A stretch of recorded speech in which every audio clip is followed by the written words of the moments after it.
the greatest tragedy of Ukraine today is that it is a post-apocalyptic society.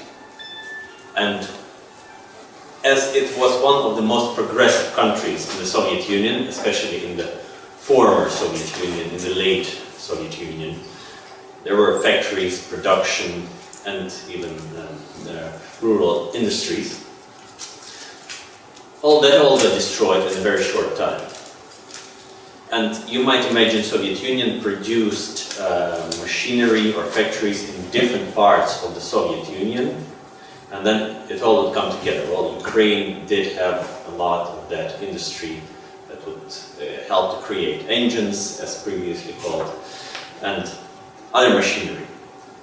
This all suddenly was left, as it was said, on the street for the taking for those who were sneaky enough to do so. And a number of people misused this. And why I called Ukraine a post-apocalyptic society is that, for example, the corruption levels currently are on the same level as Nigeria. However, if we take countries as in Africa, and I do not wish to discriminate in any way, but these countries have never been more modern. They have always been in a way of chaotic state. In case of Ukraine, it is a country that's been plunged from a very highly developed state into this, let's call it anarchistic state.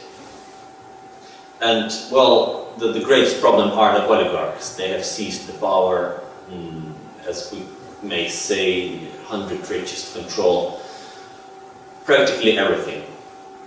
We were talking about the region in East Ukraine. You may say it all belonged to one oligarch, Akhmetov. And the misconception that some factories might be really modern. Once I visited Ukraine for the referendum, some are indeed. Some are very old-fashioned, like the coal mines, deadly traps to hundreds of people every year. Somehow Akhmetov used the whole region as some kind of central economic planning. So because he owned all the metal, all the coals, even all the supermarkets, all the restaurants, even the smallest things, the banks that would give loans to the mine workers for their cars, everything was owned by one man. He was able to rearrange financial streams, so some not profitable parts of industry like coals were covered by profits from metal industry. From another side, the eastern parts were able to remain as this traditional proletarian region, this real metal workers, steel workers, coal workers, something that's very rare even in all Europe these days. And that kind of working class does have revolutionary uprising tendencies. Those people do not let others walk over them. It's their way. So when the Maidan occurred in Kiev, it was not only a way that they would lose their cultural identity, and let me remind you, the cultural identity of the East European civilians at the time was kind of proud of the Soviet Union, because in the times of Soviet Union they did have high wages and they had this thought of their proud, great heritage, where the good times where they lived. I would give, for example, an average worker's wage in Soviet Union would be around 150 rubles. A mine worker would have 800 rubles. So those were the good times for them. A few months of work and they could buy a new car. So they remembered that all. And during the Kiev uprising, well, most Soviet history and symbolism would have been associated with current Russia, Russian dictatorship over the central government, over the new Kiev government. So it was kind of not only not allowed, but removed. You could see the statues of Lenin being pulled down in most cities, etc. It was not about Lenin being pulled down for those people. It was about their background not being accepted by the government. So they did not, when they saw that Russia so-called assisted Kiev in its separation, they did rise up with the hopes that Russia would assist them with their self-determination. Mostly because they did not recognize the central government. And the central government, of course, was not really legitimate. In order for... It is alright to have a revolution. It is alright to have a revolution, even it's stated in the American Declaration of Independence. When the government becomes tyrannic and justified, people should rise up. It is alright. People did rise up against corruption. However, it was not really a people's government. It was a representation of the oligarchs who basically paid for the revolution. Most leftist parties were not allowed into the government. I had a number of friends from the Ukrainian left radical party, Боротьба. You would think that those guys would be the vanguard of the revolution. It's their existence. Well, they were chased away from the Maidan with baseball bats, and they did not dare to come back there. So it basically, apart from the question if you agree or disagree with the socialist ideology, I do think that in a democratic society, government should be represented by all specters of the political colors, including the socialists and leftists, because at least those people are able to uphold workers' rights or certain social rights. So the removal of the leftist ideology did allow for Ukraine to move on towards the European association. As previously mentioned, it is a very liberal capitalist association. There are not really specific social, there are non-social rights within the association. There are unclear political rights within the association. It is very vague. It has been very vaguely formulated towards the possible political rights. However, it is very specific towards economic agreements. And, well, economic agreements are more or less a reflection of WTO and GATT-like products, non-discrimination. Or for people who are not specialists in these agreements, it does not mean much. However, in reality, it means a lot for Ukraine. And I would like to, in comparison, as has been mentioned before, Ukrainian industry might die, or it is already dead, has been destroyed by war. Ukrainian agriculture has possible perspectives only in the hands of large proprietors. Recently, I had a discussion with a Ukrainian specialist on agriculture, and I can give an example. In Europe, as she said, I'm not a specialist, it is not permitted to milk a cow by hand. You would need to buy a special machine in order to milk a cow. There are some hygienic reasons for this. However, you should realize that the majority of Ukrainian agriculture is owned by small peasants, let's call them like that. They own houses which own 1 or 2 cows. These will not be able to sell their milk towards the bigger companies because it's not a European norm. Or they would have to bribe their way through and increase the corruption, because who in Europe will ever check if the cow was milked by hand or by the machine? You may imagine that the small producers in Ukraine will not profit from this Euro association as well. We might have a situation like in Baltic states, where there's basically not much agricultural production left either, except for large companies like Danone, Nestle, and others. These are able to buy the machines. From another side, it will hit on the Dutch agricultural producers because it will be cheap competition.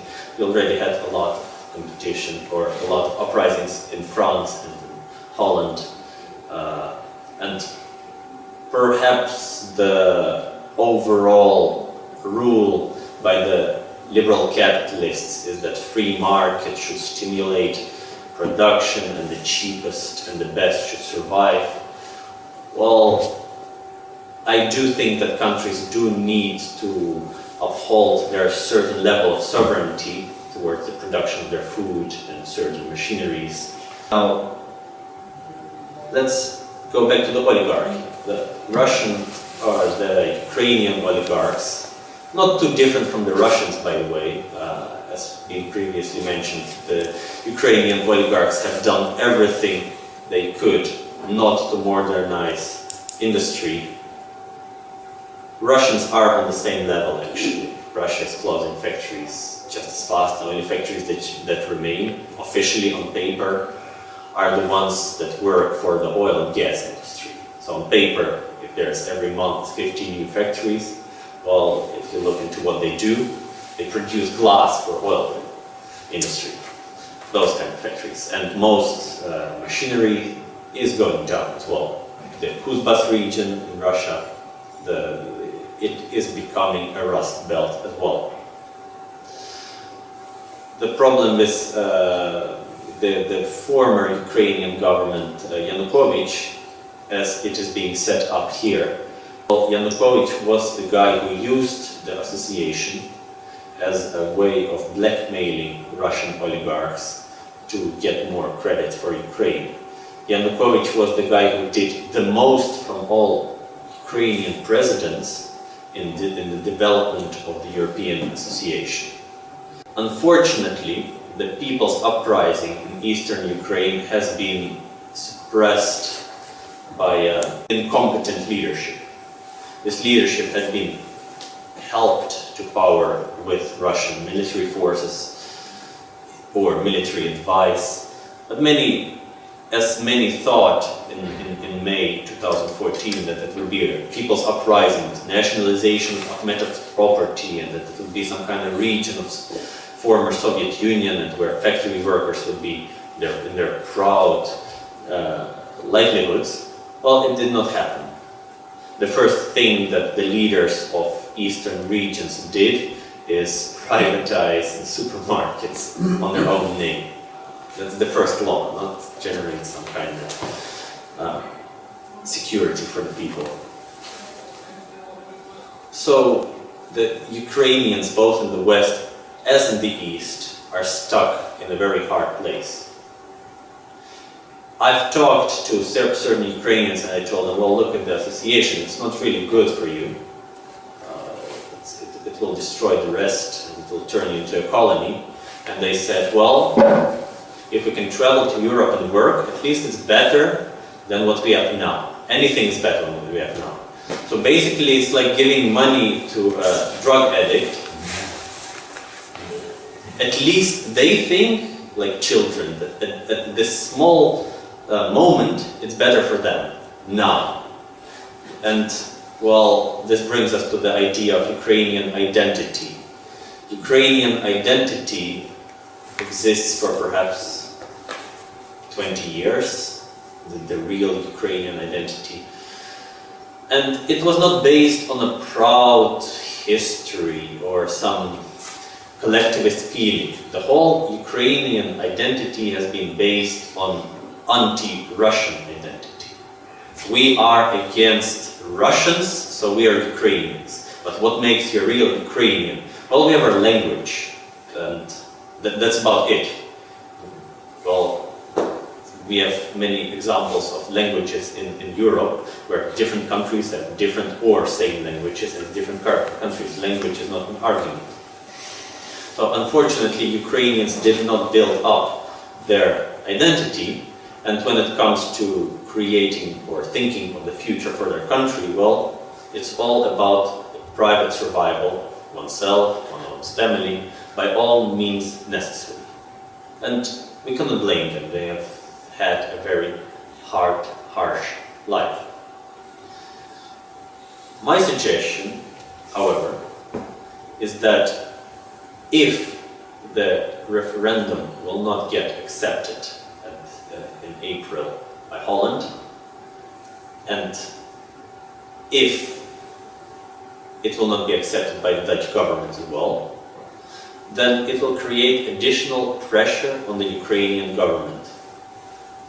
First of all, Holland can create conditions, or the European Union even, can create political conditions, clear political conditions for the fighting of corruption, for creation of possible Ukrainian identity, for the peace building in the country. Because currently, the central government of Ukraine does not hold itself on its own peace agreements. Daily there are regions in Donetsk and Lugansk being bombed by the Ukrainian government, whilst it had been agreed that there should be a ceasefire.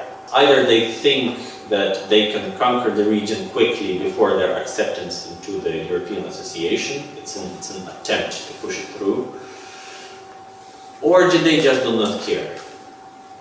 Because, for example, certain military groups, like owned battalions like Kolomoisky, they do not listen to the central government. They have their own command, and they just do what they're ordered.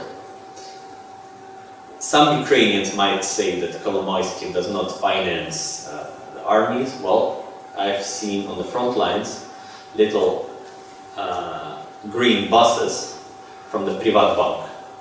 And this is crazy. Imagine Holland participating in some war in Iraq, and you will see orange buses from the ING Bank delivering supplies to the front lines. That's just in your face. We've been talking for Ukraine as a choice between East and West. And the worst part that this position of Ukraine had been misused for the last 20 years, either by Russians or the European Union in their own interests. And instead of that, Ukraine could become a bridge where it would accept both possibilities to trade with both regions, and the most historical bridges, you know, these were the economical centra. This is where all the financial streams would go through. And this is how we should look at Ukraine, as at a bridge, not as at some border against evil Russians and Russian oligarchs. Now, Ukrainian oligarchs should be taken seriously as well. The president of Ukraine has an own mailbox company in Cyprus and in Amsterdam. This is unimaginable. You become a president, so you should love your country. At least you should do the most for it. That's the thought of becoming a president. And the guy does not pay taxes to his own country. This is called incoherence. That the politicians are incoherent with the ideas that they represent. And until this stolen money is somehow checked for, controlled, and perhaps confiscated, or at least questioned, Ukraine should not get accepted into the European Association, because once it gets, this money will disappear. This money belongs to the Ukrainian people, billions of it. The Communist Party of Ukraine is disallowed, or the Borotba, that's never being accepted. But also about parties that have been there for a while, like for or a leftist party of Vitrenko, just a number of pensioners who came to a demonstration, just by holding red flags, were beaten up by extremist groups. These extremist groups have to go in a way. It's very simple. No one does anything about it. I do understand Ukrainian argument of free trade. Perhaps free trade is good. It develops the market, if so. However, it should be done on Ukrainian self-dependent terms. And the best example for Ukraine is Belarus, with nationalized property from the oligarchs, with strict control on corruption, and the use of its position between the East and the West, and with this self-identity where you are not yourself because you are against someone, but you are yourself because you are proud of being yourself in the whole multi-ethnicity, in the whole multi-polarity of the country. There's nothing to be ashamed that a part of your country speaks Russian. So let it speak. This is what makes you Ukrainian. This is how they should take, and not like we will disallow a part of our country and remove their political rights. And this is my idea for today. Thank you.